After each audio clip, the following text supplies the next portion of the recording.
마가복음 10장 1절에서 12절 말씀을 한 절씩 교독하고 마지막 절을 함께 읽도록 하겠습니다. 제가 먼저 읽겠습니다. 예수께서 거기서 떠나 유대 지경과 요단강 건너편으로 가시니 무리가 다시 모여들거늘 예수께서 다시 전례대로 가르치시더니 바리새인들이 예수께 나와 그를 시험하여 묻되 사람이 아내를 버리는 것이 옳으니까 대답하여 이르시되 모세가 어떻게 너희에게 명하였느냐 이르되 모세는 이혼 증서를 써 주어 버리기를 허락하였나이다. 예수께서 그들에게 이르시되 너희 마음이 완악함으로 말미암아 이 명령을 기록하였거니와 창조 때로부터 사람을 남자와 여자로 지으셨으니 이러므로 사람이 그 부모를 떠나서 그 둘이 한 몸이 될지니라. 이러한즉 이제 둘이 아니요 한 몸이니 그러므로 하나님이 짝지어 주신 것을 사람이 나누지 못할지니라 하시더라. 집에서 제자들이 다시 이 일을 물으니 이르시되 누구든지 그 아내를 버리고 다른 데에 장가드는 자는 본처에게 간음을 행함이요 또 아내가 남편을 버리고 다른 데로 시집가면 간음을 행함이니라. 아멘. 오늘 우리가 읽은 말씀에서 예수님이 보이시는 첫 번째 모습은 바로 떠나시는 것입니다. 예수님은 예수님의 주요 활동지이자 상대적으로 예수님께 호의적이었던 가버나움을 떠나 유대 지역과 요단강 건너편으로 가십니다. 그것은 예수님에게는 좀 낯설고 또 예수님을 향한 잠재적인 적대감이 있는 곳이었습니다. 그럼에도 예수님은 그곳으로 향하셨습니다.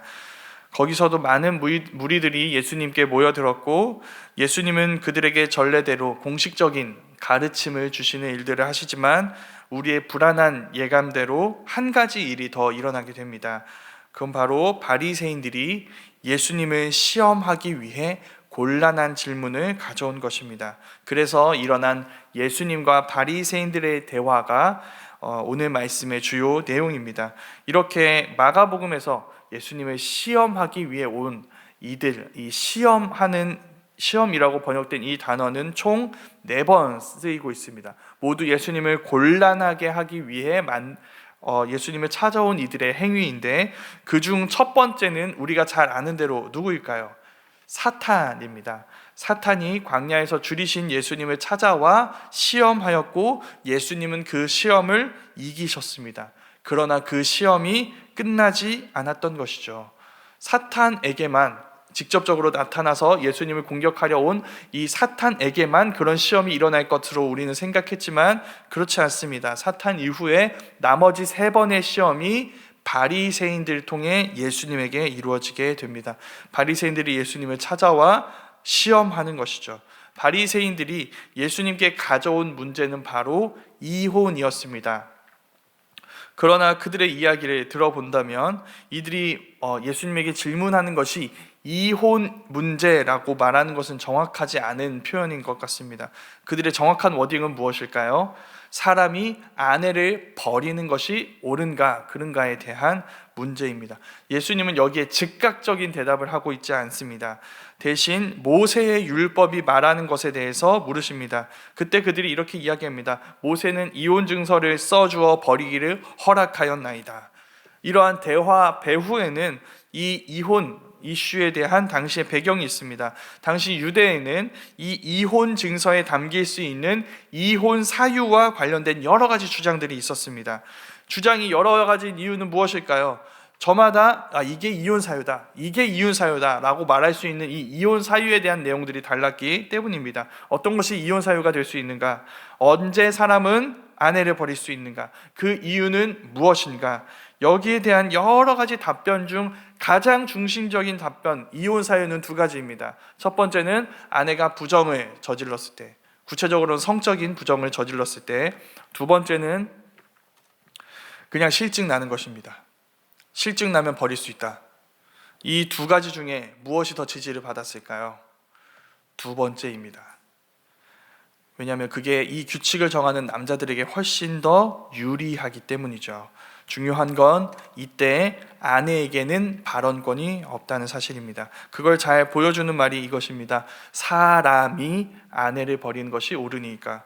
여기서 남편이 아내를 버리는 것이 옳은가라고 묻는 것이 아니라 사람이 아내를 버리는 것이 옳은가라고 물어보고 있습니다. 물론 원문을 봤을 때 여기 사람으로 번역된 단어는 남편으로도 쓰일 수 있는 단어 안드레입니다. 그런데 여기서 남편이 아니라 사람이라고 번역한 것은 더 정확한 번역이라고 저는 생각합니다. 왜냐하면 이 질문 자체가 아내를 자기와 동등한 인격을 가진 사람으로 인정하고 있지 않기 때문이죠. 그냥 실증이 나면 버릴 수 있습니다.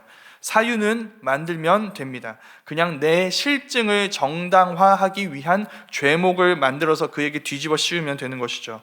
그럼 그 여자는 부정한 여인이라는 낙인이 찍힐 것이고, 그래서 사회에서 그 누구도 받아주지 않을 것이기 때문에 사실상 사회적인 죽음을 맞이할 수 있습니다. 그 일에 이 율법을 사용하고 있는 것입니다. 이런 배경에서 또 이렇게 많은 사람들이 모인 자리에서 이런 문화, 공공연하게 이루어지고 있는 이 문화를 반대한다면 예수님 역시도 사회적으로 매장이 될 수 있습니다. 그리고 이걸 바리새인들은 예상하고 있는 것이죠.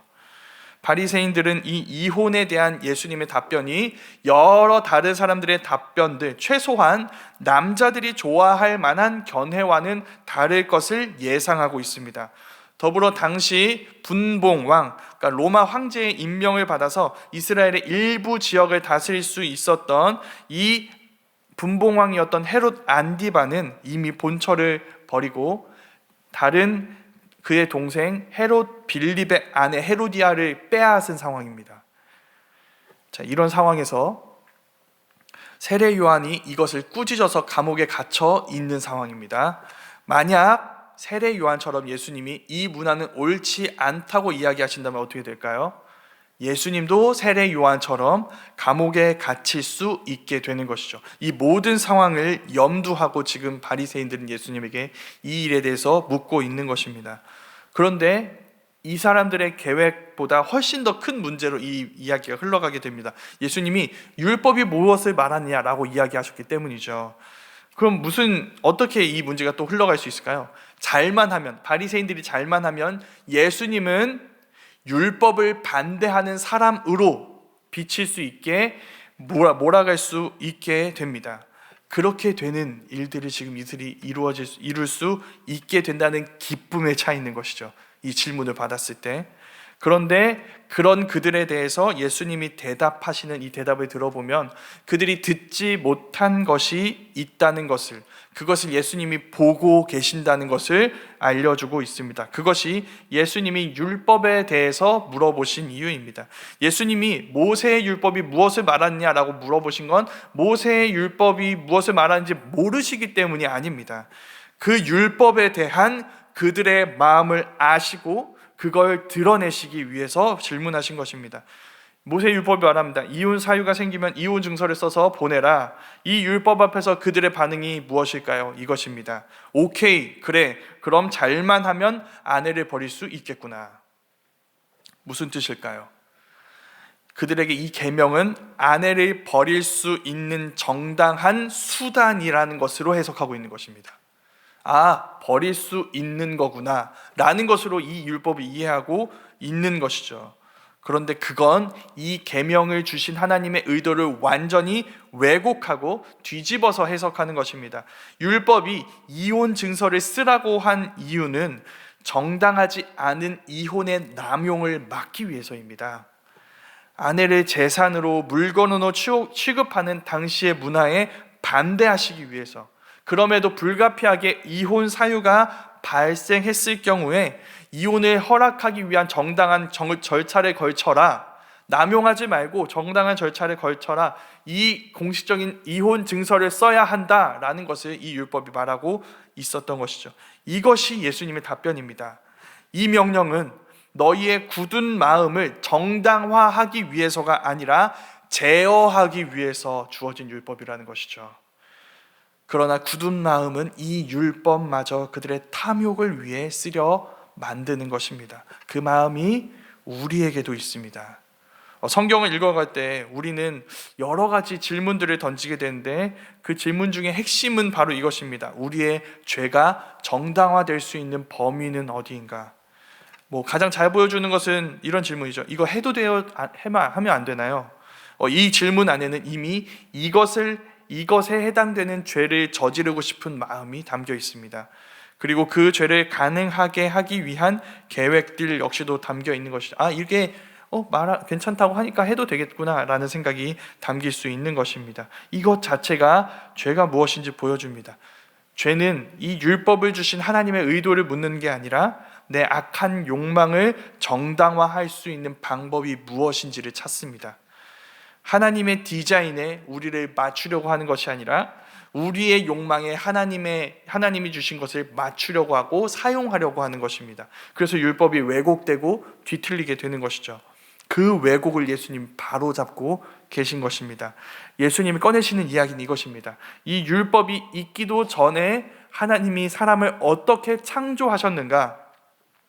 그 창조 기사가 하나님이 디자인하신 남자와 여자, 남편과 아내의 관계를 보여줍니다. 하나님 처음 세상을 만드실 때 사람을 남자와 여자로 만드셨습니다. 사람을 남자와 여자로 만드셨습니다. 남자와 여자는 동등한 관계, 동등한 인격체입니다. 그 둘이 결혼을 통해 맺게 되는 관계는 바로 한 몸입니다. 한 몸. 그들은 서로의 소유가 되는 것이 아니라, 누가 누구의 소유가 되는 것이 아니라 서로의 존재가 됩니다. 그것이 하나님이 맺어주신 관계이기 때문에 여기에 도전하고 이 관계를 깨뜨리려고 하는 사람은 곧 하나님께 도전하는 것과 같은 것입니다. 이 관계를 규정하기 위해서 이 율법이 주어진 것이죠. 이것이 예수님이 율법을 꺼내신 이유입니다. 그들이 보지 못하고 있는, 이 악한 욕망 때문에 보지 못하고 있는 이 율법에 담긴 하나님의 의도를 보여주시고, 율법의 원래 목적대로 남편과 아내의 관계를 규정하게 하시고 그 디자인대로 변화시키시기 위해서 예수님은 이 말씀을 꺼내고 계신 것이죠. 놀라운 것은 그 다음입니다. 이렇게 바리새인들의 질문에 답변하셨습니다. 이제 어떤 집으로 예수님이 자리를 옮기시는데, 거기서도 제자들이 그때 방금 있었던 이 일에 대해서 묻습니다. 무슨 말일까요? 제자들도 그렇게 바리새인들처럼, 당시 문화처럼 생각하고 있었다는 뜻이죠. 예수님이 그들에게 주신 답 역시도 마찬가지입니다. 남편이든 아내든 다른 이와 재혼하기 위해 배우자를 버리는 것은 간음입니다. 그 모든 감추어진 마음들, 그리고 마음속 죄들을 깨뜨려버린 이 관계들을 예수님이 이렇게 드러내신 이유는 무엇일까요? 그것은 바로 예수님이 그 관계들을 회복하시고 새롭게 하시고 원래 하나님이 꿈꾸셨던 디자인대로 변화시키기 위해 오셨기 때문입니다. 특별히 결혼에 대한 이야기가 그렇습니다. 결혼은 하나님이 인간과 인간 사이에 주신 최초의 관계입니다. 하나님은 남자와 또 여자를 만드실 때 그냥 만드신 것이 아니라 남자의 몸에서 갈빗대를 꺼내어 여자를 만드셨습니다. 그래서 아담은 그 여자를 보며 이는 내 몸 중에서도 가장 소중한 몸이고 내 뼈 중에서도 가장 소중한 뼈라며 그를 여자라고 불렀습니다. 왜 이런 관계를 주셨을까요? 그 이유는 바로 이것이 우리가 이해할 수 있는 하나님과 우리와의 관계를 가장 현실적으로, 가장 피부에 와닿게 느낄 수 있는 관계이기 때문입니다. 결혼이 한 몸이 되는 것이 하나님이 우리에게 보여주기 원하시는, 말씀하기 원하시는, 맺기 원하시는 하나님과 우리와의 관계인 것입니다. 그 하나님과의 관계가 깨졌을 때 결혼 관계도 깨졌습니다. 그 결혼을 비롯한 모든 인간들 사이의 관계도 깨졌습니다. 그래서 우리는 늘 외롭습니다. 사랑받는 법도 사랑하는 법도 알지 못합니다. 그런데 예수님이 그런 우리를 찾아오신 것이죠. 우리를 죄에서 구원하셔서 죄가 깨뜨려버린 모든 관계들을 회복하시는 일을 시작하셨던 것입니다. 예수님이 우리와 한 몸이 되셨습니다. 예수님이 우리와 부부 관계를 맺으셨습니다. 그래서 예수님이 안겨 있는 이 하나님의 품 안으로 우리를 인도해 주셔서 그 사랑이신 하나님 안에서 우리가 세상 어디에서도 느껴본 적 없었던 무한하고 풍성한 하나님의 사랑으로 누리며 그 사랑 가운데 거하며 그 사랑에 충만하여져서 우리를 둘러싼 관계를 새롭게 하는 일을 하게 하시기 위하여 예수님은 우리를 찾아오시고 우리를 하나님의 품 안으로 인도하시는 것입니다. 그래서 예수님 안에 있는 사람들은 그분의 사랑 안에 잠겨 하나님이 원래 디자인하셨던 그 하나님의 형상을 예수님 안에서 되찾아 예수님의 형상으로 변화되어 예수님이 하셨던 것처럼 우리 주변에 우리를 둘러싼 모든 깨어진 관계들을 회복해 가는 일들을 이루어 가는 것입니다. 이 놀라운 은혜가 우리 가운데 있기를 간절히 소망합니다. 우리가 하나님께 일방적인 파혼 선언을 했습니다. 그러나 하나님은 그런 우리를 버리지 않으시고 우리를 찾아와 우리를 구원하셔서 주님과의 하나됨을 누리게 하여 주시고 그 사랑으로 충만하게 하시는 은혜와 그 은혜의 근거에 우리를 둘러싼 모든 관계를 주님이 빚으시는 관계로 세워가시고 회복해 가시는 그 놀라운 일들이 우리 가운데 이루어졌으면 좋겠습니다. 그 변화가 그래서 우리의 가정 가운데, 우리의 순 가운데, 우리 교회와 우리가 있는 그 모든 하나님 부르신 일터 가운데 드러나서 우리를 통해 주님이 하시는 일이 무엇인지가 그 모든 이들에게 보여지고 나타나게 되는 은혜를 경험하게 되는 우리 모두가 되기를 간절히 소망합니다. 그래서 우리 모두가 우리를 부르신 그 자리에서 하나님의 뜻이 이루어지게 하는, 하나님의 뜻대로 모든 관계가 회복되게 하는 주님의 몸된 교회로 살아갈 수 있는 우리 모두가 되기를 간절히 소망합니다. 이 시간 우리 말씀을 기억하며 또 우리가 가지고 나온 기도 제목들을 놓고 함께 기도하는 시간 갖도록 하겠습니다. 함께